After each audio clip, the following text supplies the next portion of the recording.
Hello, hello, hello. Welcome, everybody. So excited to see you. So many of you actually joining my today webinar.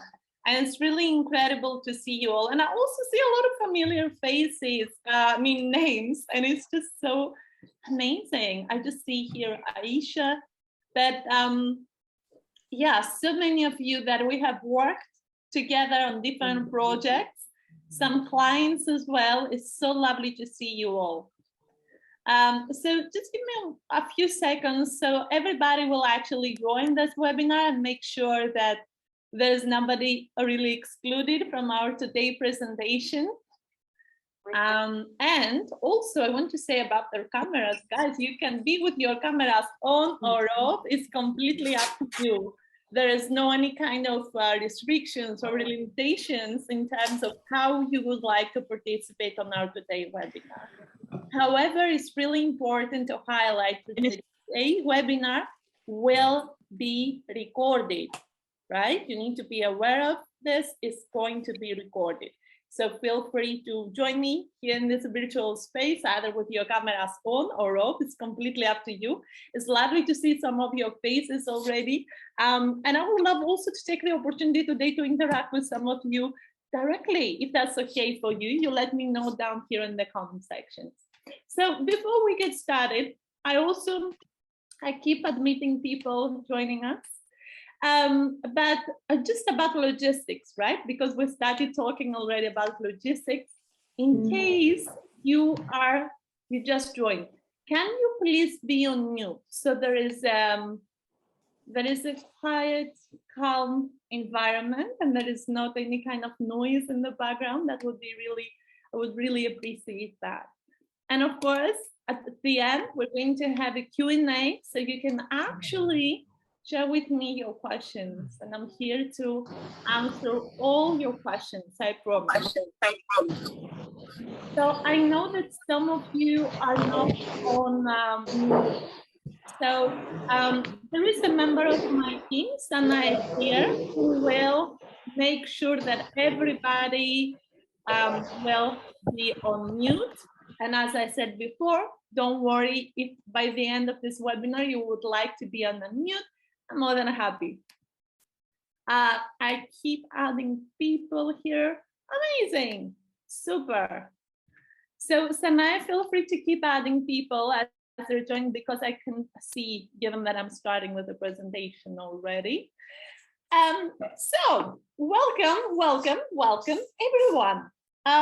So before we get started, would you like to share with me, where do you live, right? What's your base? My case is in London. However, today I'm in a beautiful, beautiful Greece. And I'm spending here some days with my mother and relatives. I'm originally from Greece. So I have another good reason to be excited. Wow, Cape Town. I mean, I have said before that this is my favorite place in the world, Cape Town.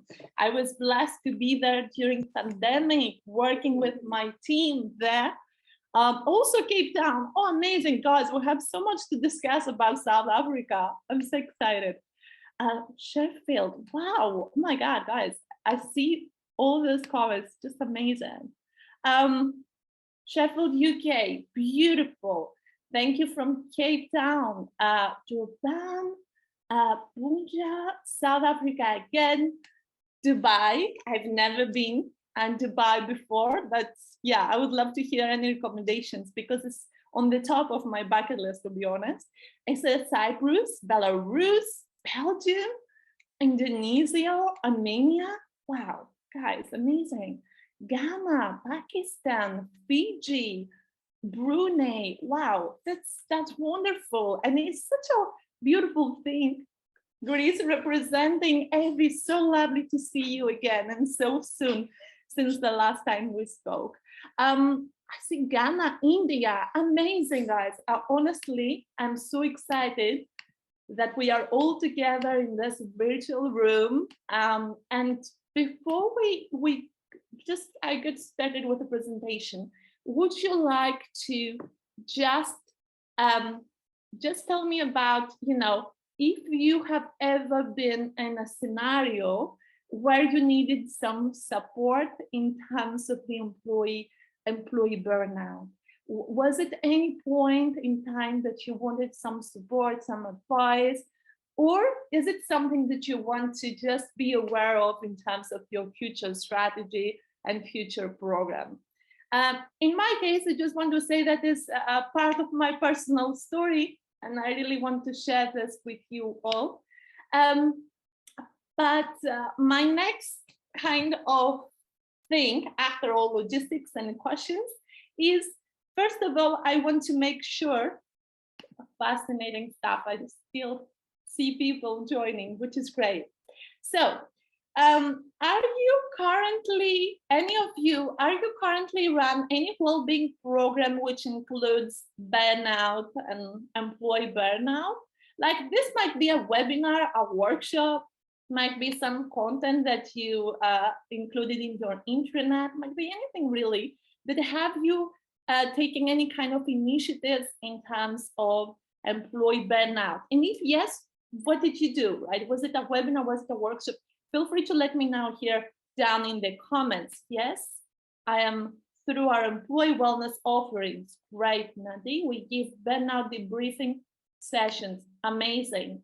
And I'm really amazed by seeing more and more of clients, prospects, partners to be interested in this topic.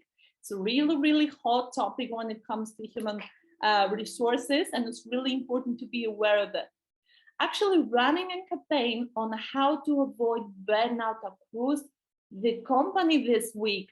Beautiful. Stacy, I hope that today's webinar will be helpful, and this is my intention for today anyway. Yes, we face this after COVID-19, said Ibrahim Rashid. Yes, Rashid, and to be honest, I would totally agree with you that this, after pandemic, got escalated even more, this type of phenomenon. So give me now just 1 second. I need to accept 2 more people. Just join. People keep joining. So sorry for pausing for a second. So in terms of our today's topic, as you may know already, I'm very excited. Personally, I'm very excited about this topic because it is part of my story. But let me first introduce myself. And I want to say that if you're new to my world, my name is Alexandra Kafka. I'm the founder of Urban Yoga Lab, a corporate well-being expert and a former PR executive. And many of my clients think that I'm so passionate about employee well-being only because I used to be myself an employee working in the corporate world before in London. So in terms of Urban Yoga Lab, you might have heard us before. We are a team of award-winning speakers, elite athletes, and well-known well-being experts worldwide. We have a network of almost 40 people who we actually build programs, corporate well-being programs. Now, my team's purpose, but also my life work, is to empower hybrid employees to get access to the right tools they need to thrive. And how can they actually thrive while they, at the same time, radically upgrade their well-being? Now, for the last couple of years, I have traveled to 40 countries and I have immersed myself in cultures around the world. My mission was to hack high performance via mindfulness, to learn the tools, the tips, the hacks. And it was a wonderful journey, to be honest. Thanks to this journey, I've learned how to help employees to live a more rewarding, fulfilling, right, sustainable way of life. So now over the last several years in Urban Yoga Lab, our team and our programs have been entrusted by more than 50 global brands. Our signature programs have been delivered to more than 10,000 employees worldwide in 6 different markets who have been entrusted by businesses and organizations like Wells Fargo, Royal Bank of Canada, Soho House. And we are at this point right now that after our clients' request, we decided to productize all our services and offer everything via our new digital well-being platform, which is called Oxyzn, and we're very excited about it. But I don't want to take much of your time talking about us. I'm going to take you through different parts of the agenda for today. So in the next few minutes, we're going to focus on burnout at workplace, and we're going to focus on practices in terms of how to identify, manage, and prevent this phenomenon. Now, those practices that I'm going to share with you represent authentic examples of how we have helped our clients in the past and how we have helped them to meet their KPIs, to get the return of investment, and to boost their business goals. Now, let me just give you a little bit of an overview of what we'll be covering today. So first of all, of course, we're going to discuss about the burnout, the definition, and then we're going to discuss about the signs. How do we actually realize this phenomenon within the workplace? What are the indications? And then we're going to explore the causes. Most important part of our today webinar, though, will be about talking through the 5 different phases of a burnout. And I'm going to talk about also our favorite best practices, the ones we have implemented already in partnership with many of our clients. Of course, I'm going to share with you my findings along with some actionable tips. For those of you who know me already, I am a big fan of actionable, practical, easy to follow, step-by-step practices. Not so much about theoretical things. Theory is great, but it's very important to know how to implement this in real life. And at the end, I just want to say that for those of you who will stay till the end of the webinar today, I'm going to share with you our diversity and inclusion calendar. It's a high quality marketing material we share with long-term clients. So that will be my gift to those of you who will stay till the end. Now, before we get started, allow me to share with you just very briefly, my personal story. Why am I so passionate, interested in, enthusiastic about this topic of burnout? So in 2018, I used to work as a PR executive at a tier 1 PR agency in London.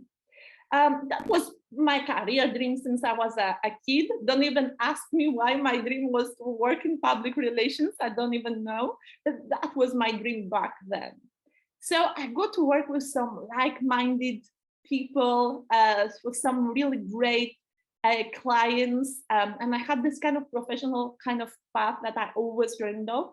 But despite my career was the absolute dream, there was something that wasn't going that well, but I couldn't quite put my finger on what was that, right? So I had the feeling that something was missing, but I couldn't tell what was it. So one day, while I was at work, I felt I couldn't breathe properly. I felt heat within my body. My heart was beating faster than usual. And then I fainted. And that happened while I was at work. It was quite a challenging moment in my life. When I opened my eyes, I asked myself, what was the reason? Why did I even experience that? So I went to see a therapist. And the therapist said to me that I was suffering from digital addiction, impostor syndrome, and chronic stress. And all this was actually leading me step by step to experience a burnout. Now, I always used to believe that people who experience a burnout are people who hate their jobs. And to be honest, I was in love with my career. I was waking up every morning thinking about my projects, my clients. I was super excited, almost kind of obsessed, right? So at that point, I realized that actually I should ask for help. And what I did was, first of all, I got advice from my therapist what to do, and he recommended that I needed to resign. For me, that was one of the most kind of challenging times in my life. I was hesitant at first place. I didn't want to resign. He said, you need to resign. You need to stay out of work for at least like 6 months and then to come and visit me again. So he mentioned all those kind of things like poor diet, like sleepless nights, this kind of chronic anxiety. And he explained to me that I was neglecting my self-care for a long, long time.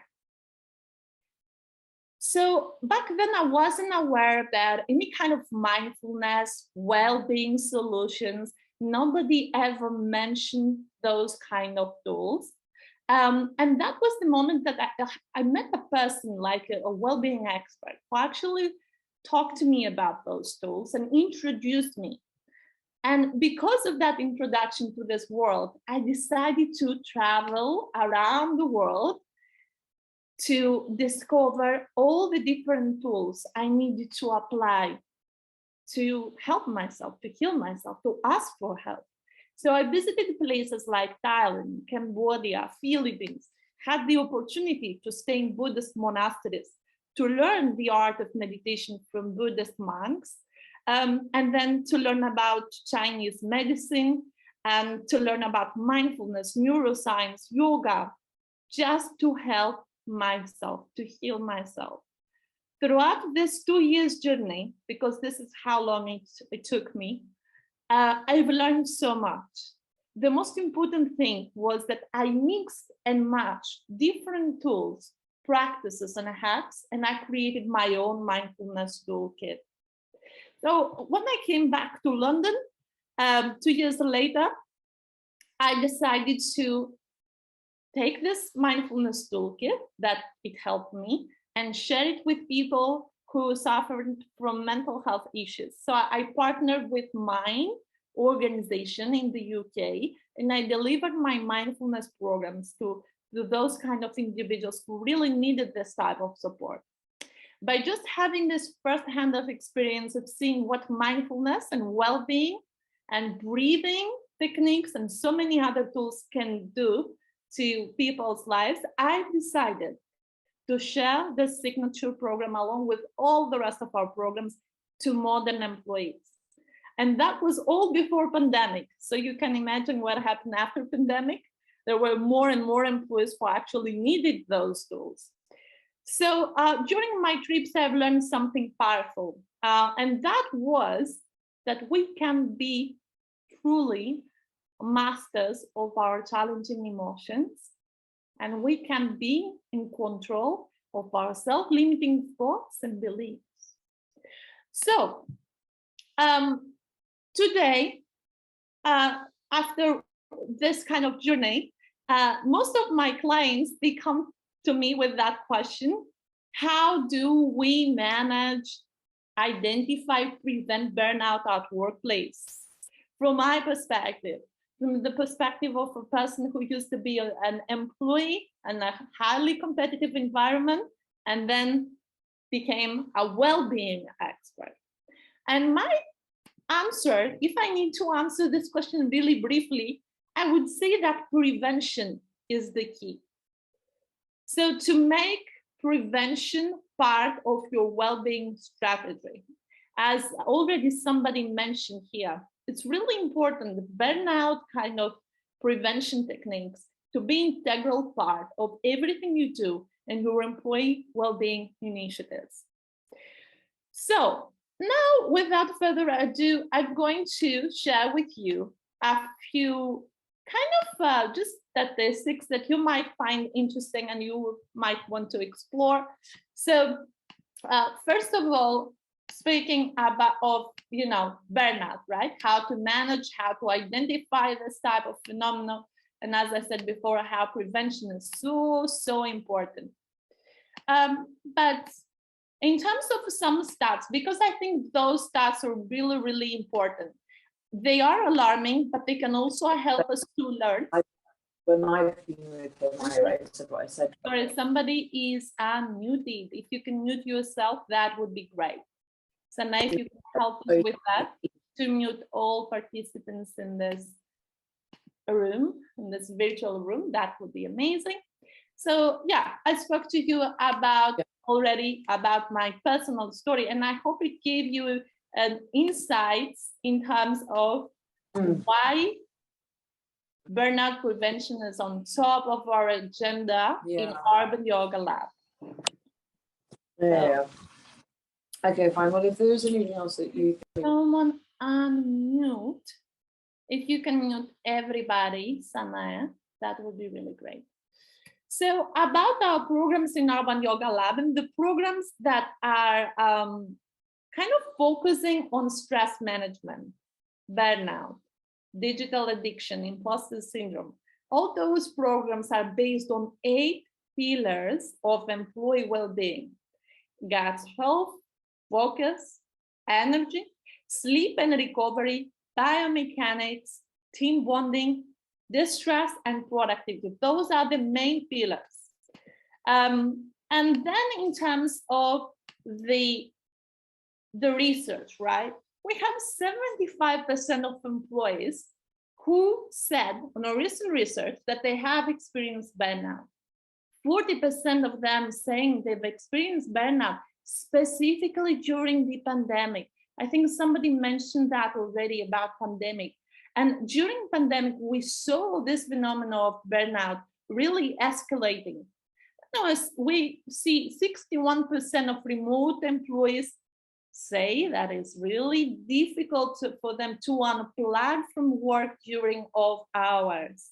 How many of you can resonate with that?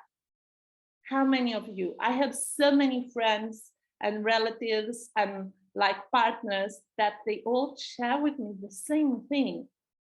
And imagine working from home, it's so hard for us to set the boundaries, to build this kind of ideal work-life balance. It's not that easy. And then we see 91% of employees in a recent research conducted by Deloitte said that the unmanageable stress or frustration impacts the quality of their work. So those statistics are really alarming and extremely important to be aware of those, right?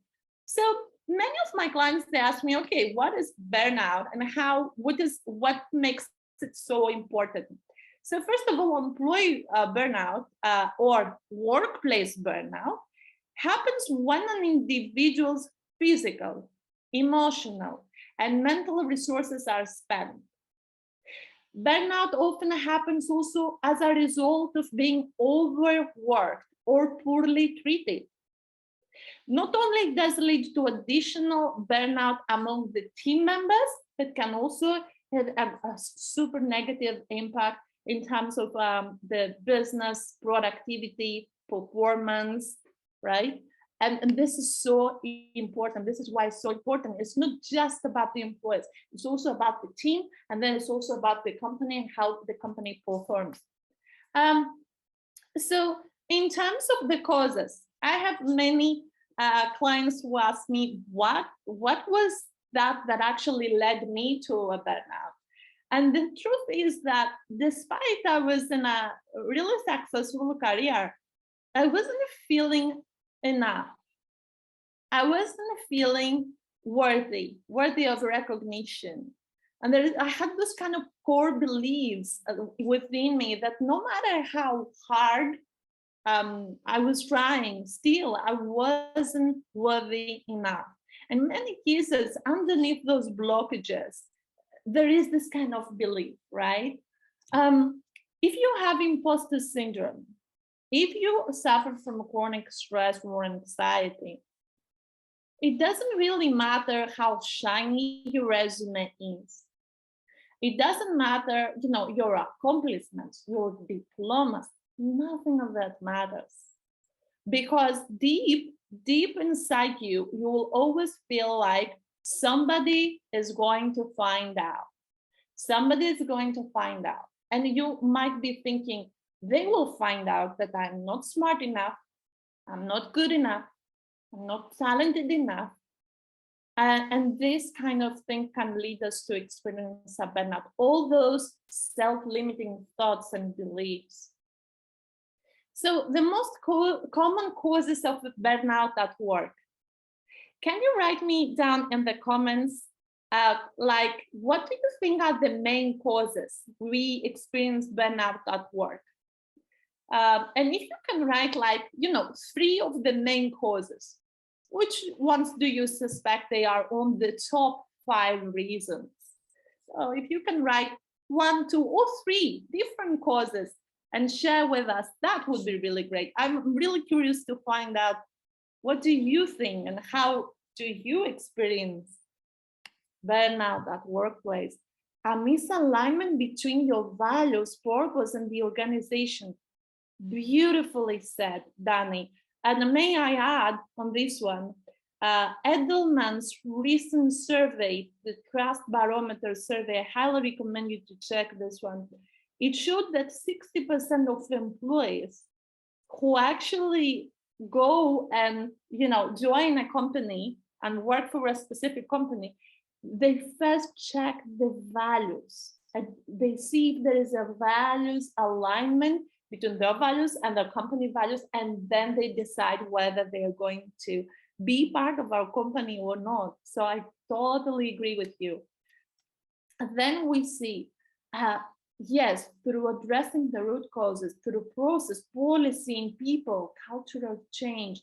We're going to talk about cultural change today, Danny, for sure, plus leadership development. And Danny, I totally agree with you on this one. Leadership is the key. Then Olga mentioned here lack of recognition and a comparison to results, right? What do we bring and how we recognize that within the business we work at? Workload, Matthew, this is one of the most important reasons based on my research. Workload, but may I add, Matthew, here, it's not just about the workload, it's also the thing that in many cases we don't know how to manage workload, and we don't know how to manage our time or how to set boundaries within the workplace. Nelly said work-life balance. This is a huge, huge pillar here, and I totally agree with you, Nelly. Stress, workload, Faith, here I agree with you, Faith. Nessa said resourcing, expectations, organization values, 100%. Overload working, again, lack of recognition, that comes a lot. Corporate culture that doesn't match yours. In terms of corporate culture, Olga, it's very similar to what we said before about values, right? And then leadership approach style and its effect on culture. We're going to talk about leadership today a lot. Workload and not feeling confident enough. Micromanaging, inability to manage and prioritize tasks. Aisha said not celebrating wins and feeling like the work is never ending. So true. Also, Faith said inability to manage and prioritize tasks. Definitely micromanaging and lack of solution, lack of accountability. Malaika said leadership style of the company. Again, Danny, how beautifully said. Sense of belonging. Sense of belonging, so beautifully said. Workload and not feeling confident in asking for help. That's what I read here from Nelly. Not switching off as belief have to be 100% contactable, not being open and honest and trusting line manager. Guys, honestly, these are all the main reasons. To those, let me just add a few more that you might haven't mentioned yet. Nelly said not managing time properly. Time management is a huge, Nelly, a huge issue. I see that over and over again. Malaika said unclear task assignment. Yes, 100%, and this is on the top of my list as well, Malaika. So I'm going to add to yours. There is something that you haven't mentioned, and it is like a cause, which is the feedback. Feedback and the stress associated with feedback. And I want you to reflect on this one for a second. Do you remember, do you recall the last time you said to a team member that, okay, let's set up a meeting. I'm going to, give you some feedback, or let's set up a meeting. I want to hear your feedback. How does it make you feel? All right. What are the emotions within you that very moment? Right? Do you identify any kind of stress, anxiety, fear, feeling threatened, maybe sometimes feeling like being put in a corner? Sometimes we do experience those kind of feelings when we think of feedback. Another thing that we haven't mentioned here in this list is participation in decision making. I think somebody mentioned that, you know, some employees do not feel like a part of our planning and conversation. So this is a big one. And then lack of support from managers. We've seen that. Then Danny mentioned that, and so many of you. Leadership is a huge indicator here and a huge kind of variable. Then a role conflict and ambiguity, not knowing what to expect, right? Unclear task assignment, as Malika said. And all those things, for sure, they can lead to a burnout at work. Now, can you tell me, like, just based on your experience, and I'm really curious to find out what is your experience about it, because by having this conversation, I'm also learning a lot, and it can be really beneficial for everybody. Can you tell me which are the most common signs of employee burnout? Just the 3 of those that you think are the most important, most common signs. And I'm gonna tell you just mine. When I experienced a burnout in 2018, I had a tendency of being isolated. I wanted to be disconnected from everybody. I had a higher sensitivity to feedback, and I wasn't physically healthy, right? There was so much physical exhaustion. So those were the 3 signs in my case. Here we see a few. Morgan said lack of motivation. Yes, this is a lack of engagement, lack of motivation is a big one, Morgan. Then Faith said loss of interest in the job being done.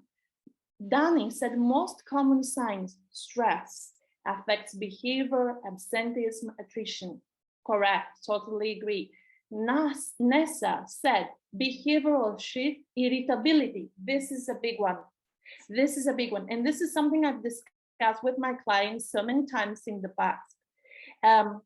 When we see some employees within our team to be easily agitated, irritated, like snapping out in a certain situation, and it doesn't make any sense, this is certainly an indication. It is a sign, right? Procrastination, Malika, beautifully said, procrastination. Not many people realize that this is a big, big sign when it comes to workplace burnout, not feeling ownership towards the company. Aisha said anxiety, emotionally numb. Yes, Aisha, this feeling of emptiness. Have a cynical outlook. Beautifully said, being cynical. Seeing an employee reacting in a kind of cynical way towards a certain situation shows that this might be a sign of a burnout. Now, let me walk you through the 5 different phases of a burnout. And let me tell you, those phases include everything you have included here in the comments. And thank you so much for sharing. So in terms of the burnout, we see that the number 1 phase, it is called the honeymoon phase. Here we just experience increased energy levels. Now imagine there is an employee who just got a new job, a new project, a new client, or might be a person who just launched a new business. That person feels excited, enthusiastic, full of energy, which is great, right? That's why actually they call it the honeymoon phase. And there is this kind of initial burst of everything is perfect. I remember myself when I got hired in Edelman, where I used to work at, I was so much excited and enthusiastic. Everything seemed to be ideal, you know, this kind of feeling. And then in this phase, we feel the adrenaline, we feel the excitement, this rush of energy. But at the same time, we are not fully present, and we do not know how to identify the early signs of stress that might start to appear in this phase. Can you all guys hear me and see me okay? Can you just let me know down in the comments? I would really appreciate. Thank you so much, guys. So there is one person who cannot hear me well. Maybe see if you can change something in terms of the sound settings.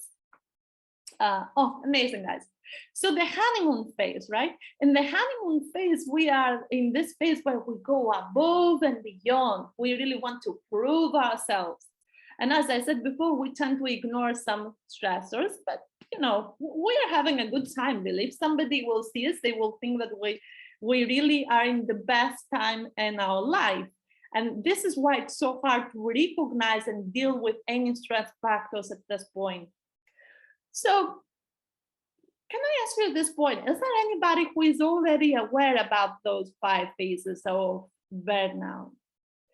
Because in my case, when I experienced that thing, the syndrome, I've never heard of any of those phases before, any of those signs. I was totally unaware. So I'm very curious to know, Matthew, thank you so much for sharing. So these phases have been introduced by the Winston University research and in combination of calma.com. So you can find more about those signs. Amazing, Aisha, that's great to hear that. And it seems like many of you already know a lot about this phenomenon, which is amazing. Then we have the second phase, which is the stress. Oh, Maleka, yes, I didn't know either about those phases, up to the point I had to experience that by myself. The second phase is a stress onset phase. And I don't know about you, but when I get stressed myself, I tend to neglect, and at that point in my life, at this phase in my life, I used to neglect my well-being or my self-care duties, simply because there was so much workload. I had that kind of stressful schedule. And in this phase, you might find yourself becoming a little bit forgetful, right? Your productivity levels may start to slip a little bit here, just a little bit. You might struggle to keep up with everything at your plate, but still, when you discuss this with a friend or a colleague, you might say that, you know what, I have a lot on my plate, but I can deal with this. I've been there before. I can manage. But the stress keeps escalating in the background, right? So those are the signs. Personally, stress, Danny just shared something. Personal stress at this stage doesn't affect me when I'm awake, but it makes me sleepwalk. Wow. Sometimes, Danny, I used to have those conversations with my clients, and I tell them, like, do you ever see your employees being like zombies at work? Like, no facial expression, no enthusiasm, not passion, not engagement, nothing at all. And just like kind of zombies. I used to be like in this phase of sleepwalk kind of phase, Danny. So thanks for sharing that.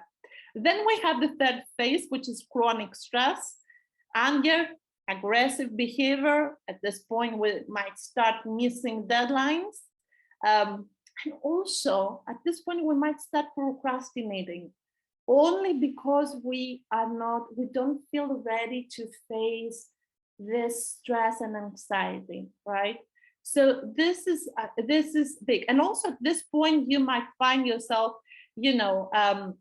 just indulging in overconsume alcohol, cigarettes, caffeine. Believe it or not, in my case, I used to be a smoker.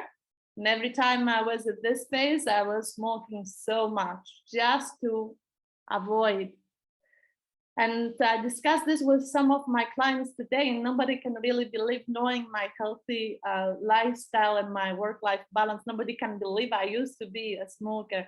So as I said to you, I can definitely resonate and identify with many of your employees' similar kind of experience, because I've been there, right? So in terms of chronic stress here, we also might find ourselves a little bit aggressive, right? And also, we might feel a little bit like, as we've been put in a corner, we might feel a little bit out of control. We might feel this pressure or even threatened in some cases, right?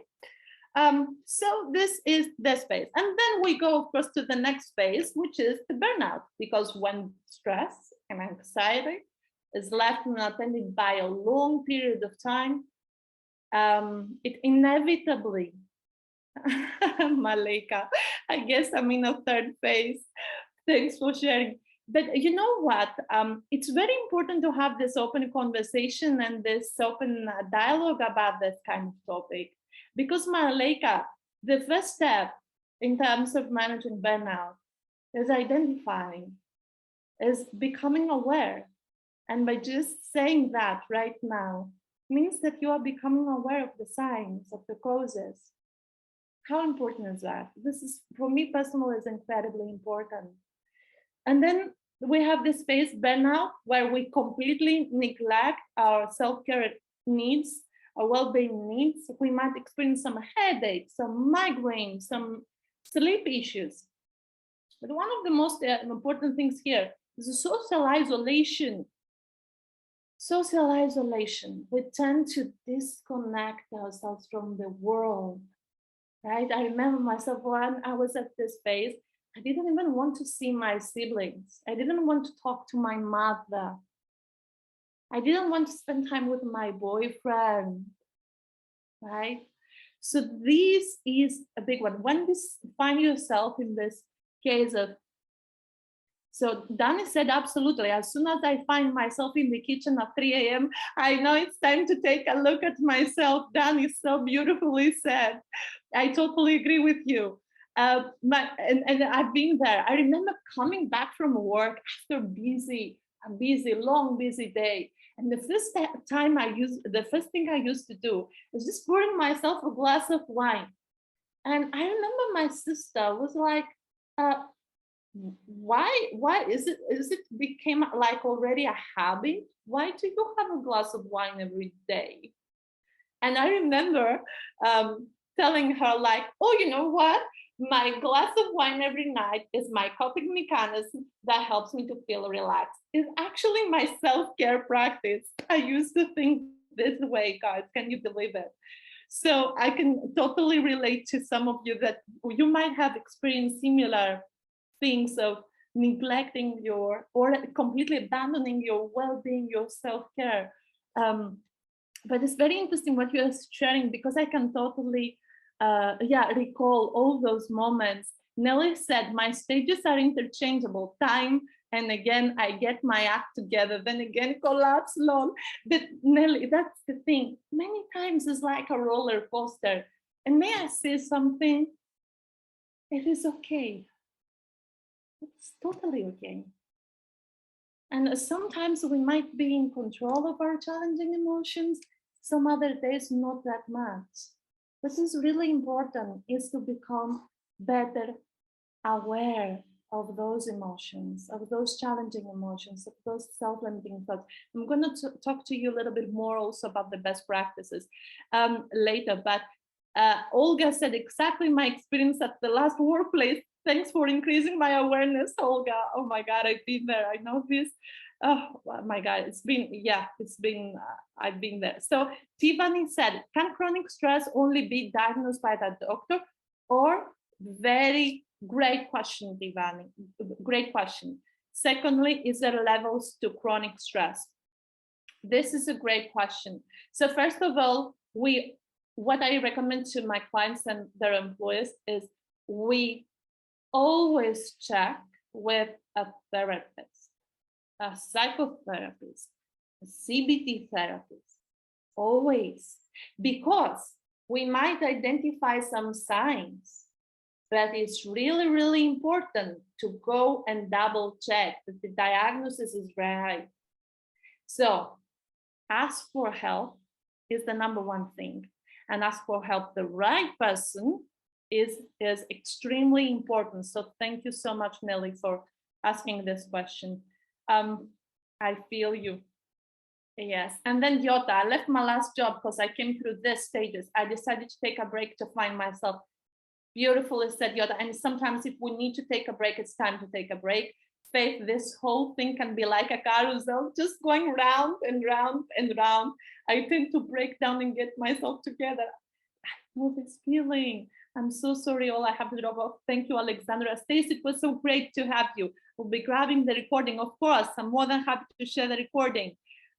Faith, can you hear me okay? Please let me know if you can hear me better now. So I'm going to go directly now to the best practices. And of course, it is the habitual burnout. Again, if we do not go and ask for help, our burnout will become a burnout syndrome, a habitual burnout, which means that we're going to experience sadness, maybe emotions of depression, disappointment in our lives. And in the habitual burnout, we're gonna be completely isolated from friends, from family. This is another indication. Now, as I said before, prevention is the key. I'm going to share with you briefly the number one tip that I recommend. Recently, I heard an amazing well-being senior leader from Microsoft named Akita Somani talking about psychological safety. And this landed with me so much, and I'll explain you more why. First of all, she said about the quiet person. Have you ever been in a meeting where there's always some really quiet employees who never participate, interact, come up with their own ideas? And what Akita Somani suggested during that kind of conference I've been recently, she said that in many cases, as HR leaders, we tend to miss the most quiet person in the room. In many cases, right? So the thing here is like, people might not be feeling okay comfortable to discuss about the mental health challenges, the well-being challenges. This is why it's so important to have regular check-ins. This is why it's so important to welcome our employees' feedback. Please, I have a question. Does employee disengagement lead to employee burnout? Such a wonderful question, honestly. So based on my experience and for what I have seen before, Phillips, Danny said absolutely, and I partly agree. But based on what I've seen, working with many clients, as I said, hundreds of employees, and lack of engagement and employee burnout can be connected, not necessarily connected. What I've seen personally is that the disengagement is the result as what happens when we see signs of employee burnout. When we experience a burnout, as a result, we tend to become less and less engaged. Again, based on from my own experience, right? If you think engaging employees is expensive, see how expensive disengaging them is. Danny, I love your contribution today, and I really appreciate your thoughts and ideas. It's really interesting to read your comments. So going back to the psychological safety, guys, it's really important to remind to ourselves that employees who are actively invited to be part of an open conversation, they can actually offer a wealth of knowledge and ideas, but only if managers are open to receive those ideas. So many of my clients, they are like, Alexandra, we really want to hear what our employees think. But the question is, do you create that kind of safe space where your employees will feel really incentivized to share what they actually think? So here we come to the best practice number one that I want to share with you. I have seen that working really well, to be honest, with many of our clients. And this is the anonymized surveys. Anonymous employee surveys is a really convenient way to collect honest feedback in the workplace. I know some HRs are hesitant, but trust me, this is one of the most powerful ways to make your employees feel really welcome to share their feedback with you. So on a scale from 1 to 10, how often do you invite your employees to be part of an open conversation based on what we've discussed already? Do you create a safe space, that element of psychological safety? Do you ask their thoughts, but in a way that they won't feel threatened? From 1 to 10, how often do you invite them to share their feedback with you? If you can write me down here in the comment sections, would be great. Then we talk about it already, leading by example, right? And we all know that sometimes working from home can be quite hard, right? It's hard in terms of, creating that work-life balance. Managers set the tone for their teams. And this is why it's so important to inspire, motivate, incentivize our senior leaders to learn actually themselves how to manage overload, how to better manage their time, how to take breaks often, how to take their vacations, ways to de-stress outside work. And why it's important to make sure senior leaders know how to do those things? Because in most of the cases, employees model their senior leaders' behavior. So it's very important to make sure that senior leaders who work from home, they do it in a way which is sustainable. So one of our tips that we have done to help our senior leaders to lead by example, and the specific topic, is to make them our well-being advocates. And we've done this with a client actually in banking a few months ago. We ran an internal communications campaign where we actually invited the senior leaders of the organization to share their goals for the month on the intranet. So for example, we had the senior leader who just posted, his goal for the month was to increase the number of sleep hours from 7 to 8. Now, why is this powerful? Why is this amazing? Because A, makes employees within the business to feel that actually they're not the only ones who might struggle with some well-being aspects in their lives, but B, can make them also more motivated to better take care of their well-being, as their senior leaders do, right? So this is really powerful. And then in terms of breaking down the stigma, this is not an easy topic to discuss and explore, but let me tell you something. 8 out of 10 employees with a mental health condition say that shame and stigma prevent them from seeking mental health care. Now, in terms of what we've shared earlier, right? Some of you said to me, oh, Alexandra, I think I'm in the phase 2, or I think I'm in the phase 3. Now, if we do not take action, this will escalate. Now, how do we take action? Is by breaking down the stigma and making everybody more comfortable to share.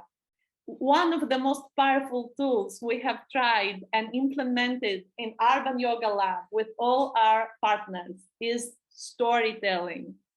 Storytelling is an important element when it comes to transforming the culture within your organization, and vulnerability is a superpower. Now, some people might not be feeling comfortable to discuss, as I said before, but by normalizing having those conversations, that can actually help them to overcome the barriers. For example, by just inviting your senior leaders to become your ambassadors, to become your advocates, to just share a short story with the team, with the rest of the colleagues, via 5-minute interview. 5 questions, 5-minute interview, where each one of you senior leaders within your business, they share something about a mental health challenge they had experienced before, right? And by sharing those mini videos, again, on the intranet, you can make your employees feel more like connected and this kind of sense of belonging that was said before, because they can identify they actually are not the only ones. Also, their senior leaders, they might have experienced similar struggles.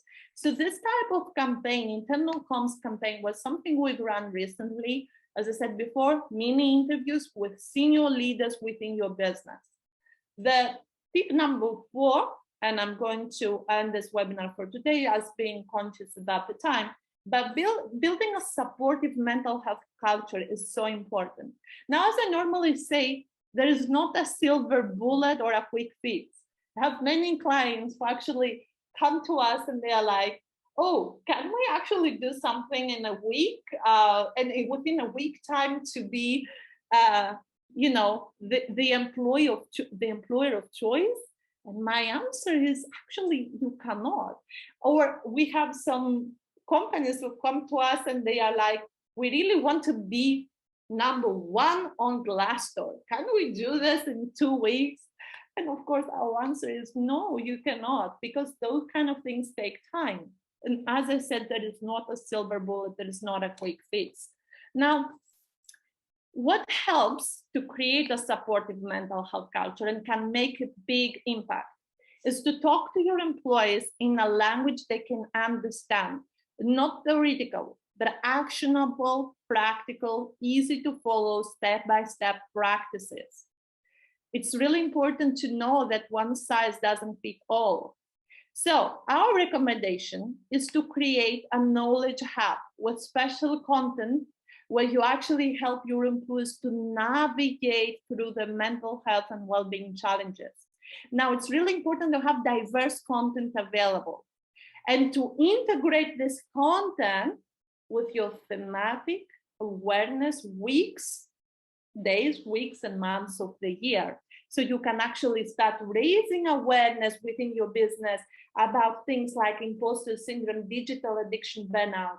Because as I said before, as an employee myself in the past, I've never heard of those things and I didn't know how to help myself.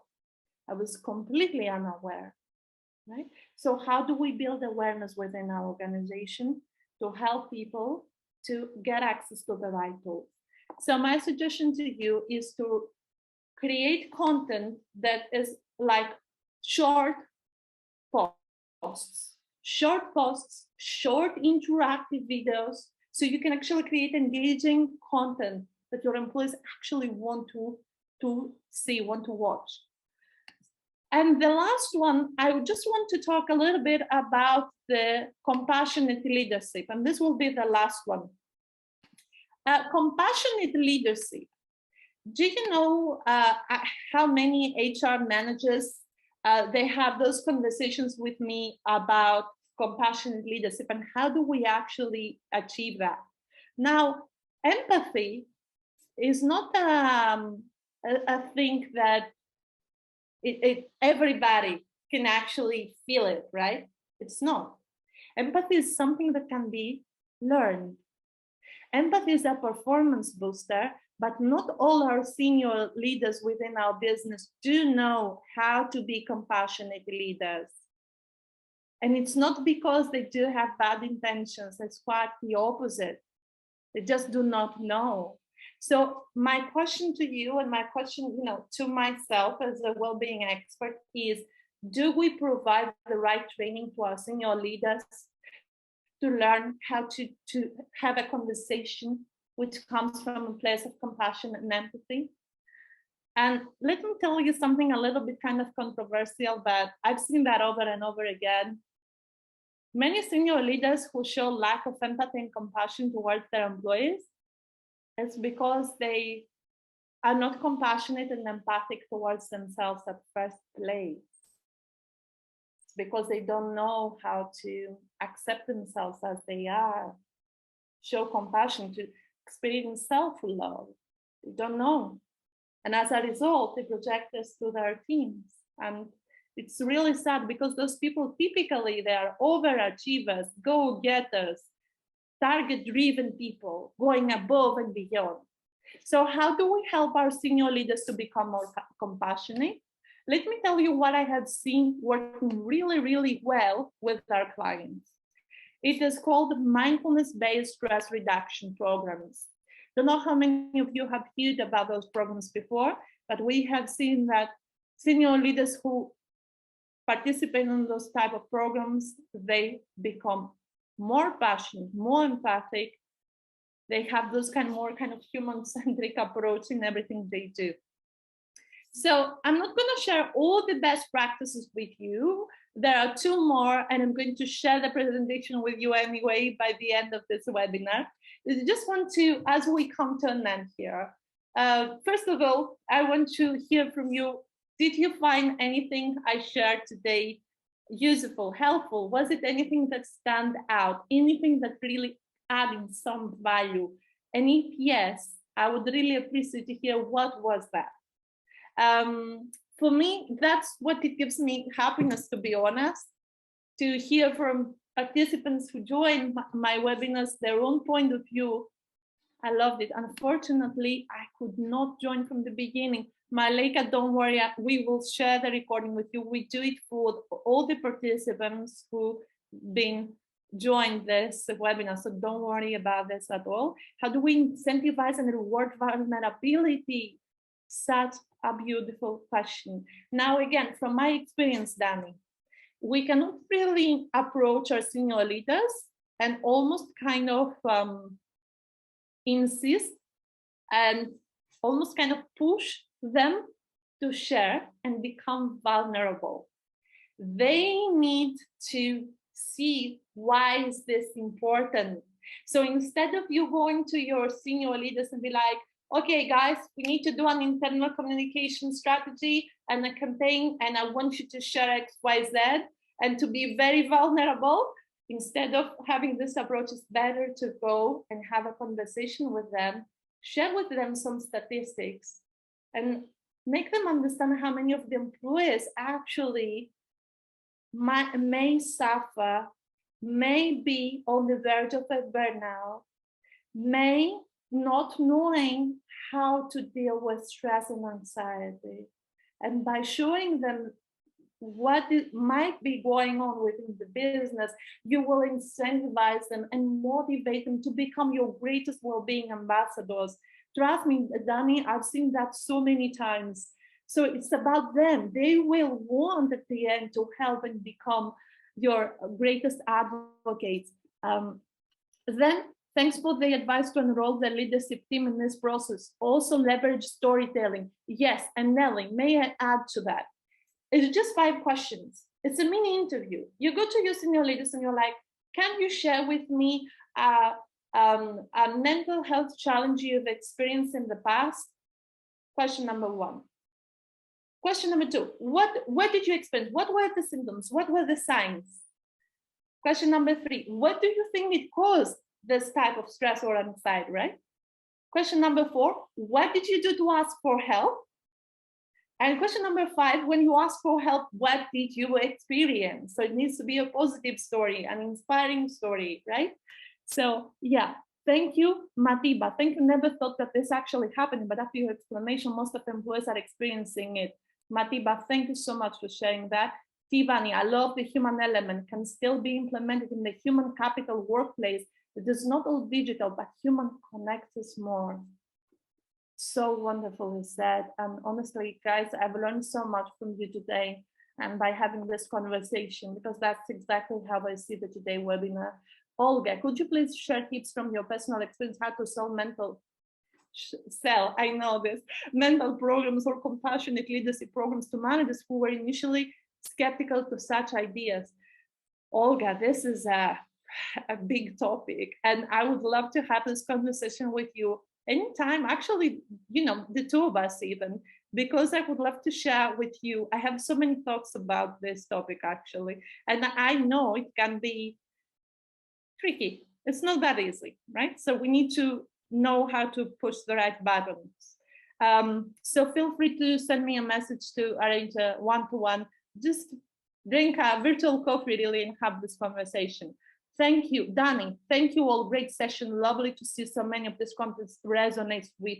Amazing, Dan. Nelly, it was beautiful. Thank you so much. Thank you for joining. Wordo, it's really great information you share. Thank you for such initiative. It's my pleasure, guys. Ali, thanks for this meeting. Danny, open to connect and help where I can. Danny, I would love to. Thank you, Ikra. Thank you, Dilek. So beautiful comments. I really appreciate you all. Thank you. Natalie, thank you. Vijas, thank you for the wonderful session. Danish, thank you. It was amazing and informative. Nessa, thank you greatly. Appreciate this issue being discussed so openly. Amazing, guys. Yes, that's the thing. It's when we discuss those type of challenging topics openly, miracles happen, because first of all, we understand that we are not alone.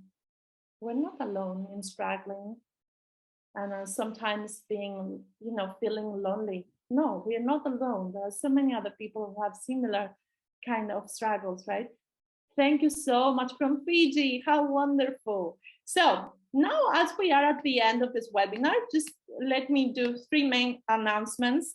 First of all, for those of you who stayed till the end, as I said before, please send me on a direct message your email address so my team can share with you for free, as I said, as I promised, our diversity and inclusion calendar. That's the one thing. The second thing I want to announce is that we've launched our Oxyzn digital well-being platform, where we share those kind of solutions with your employees. It's almost like a productized well-being program that your employees can actually access anytime, anywhere, and you can support them to take care of their well-being and their mental health. So if you want to just book a demo meeting with me and walk you through our Oxyzn platform, please feel free to reach out directly. Send me just let me know what's your email address and we'll reach out and set up a meeting, a demo meeting, where I can walk you through step by step through the platform. And let me tell you, it's amazing. It's fantastic. It's not because I'm proud of my team that built it, but it really makes a huge difference. And the last thing I want to say, a special announcement. Next month, we are going to launch our Zen Warrior program. As you may guess already, the Zen Warrior Signature Program comes as a program out from my personal story, where I share with your employees during an 8 weeks program, my mindfulness tools, breathing, meditation, mindfulness, NLP, among so many other things. So if you want to be part of the Zen Warrior program, again, let me know by email. By the end of this week, for those who will express interest, by the end of this week, we are going to give a 20% discount. So please feel free to contact me directly. So I think what we can bring to the table as Urban Yoga Lab, as Oxyzn team, it's really exciting. So if you want to find out more about what we offer, or just to have a conversation, as I said to Olga before, just to have a conversation, just to get to meet and exchange ideas and suggestions and best practices, I would really love to meet you also, virtually on a one-to-one basis, right? So at this point, I just want to say that because that specific webinar had such a great interest and we had the highest number of participants we've ever had before, I'm going to do a part 2. So please stay tuned. We're going to announce this soon. And that's all I wanted to share with you. Is there anything last that you want to share with me before we end this today webinar? Please feel free to write down on the chat box. I'm going to stay in this virtual room till the point that everybody will leave. Thank you so much, Priyan. Thank you for joining. It was great to have you.